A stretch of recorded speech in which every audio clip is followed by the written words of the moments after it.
আমার মামনি একটা চুল নিয়ে ভিডিওতে চলে আসলাম। আমার মামনি সেই জিরো থেকে ছোট্টবেলা, ছোট্ট 2 মাসের বাচ্চা থেকে আমার মামনি এখনো থেকে আমার কাছ থেকে চুল কাটতেছে, তাই না আম্মু? হ্যাঁ, এই যে ওর ফেস অনুযায়ী আমরা হেয়ার কাটিংটা করেছি, এত সুন্দর হয়েছে। আম্মু তোমার পছন্দ হয়েছে? তুমি যে ফেস অনুযায়ী চুলটা কাটছো, পছন্দ হয়েছে? জুড়ে বলো একটু, পছন্দ হয়েছে? ও আচ্ছা, তাহলে তোমার এখন পিছন চুলটা আমরা দেখি, সামনে তো দেখে ফেলেছি। হুম, আমরা পিছনে চুলটা আমরা এখন দেখব।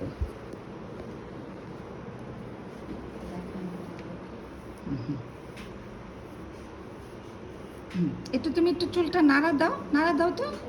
হ্যাঁ, জুড়ে জুড়ে জুড়ে জুড়ে নাড়া দাও, আরো জুড়ে আরো জুড়ে। মাশাআল্লাহ মাশাআল্লাহ, অনেক সুন্দর হয়েছে। এটা এটা কোনো আয়রন করা হয় না, কোনো কিছু করা হয় না, কোনো সেটিং না, জাস্ট কাটিংয়ে এরকম করে দেওয়া হয়েছে ফেস অনুযায়ী। ফেস অনুযায়ী হেয়ার কাটিং করে, হ্যাঁ, এটাতে যত এলোমেলো লাগবে তত হেয়ারটা দেখতে অনেক সুন্দর লাগবে।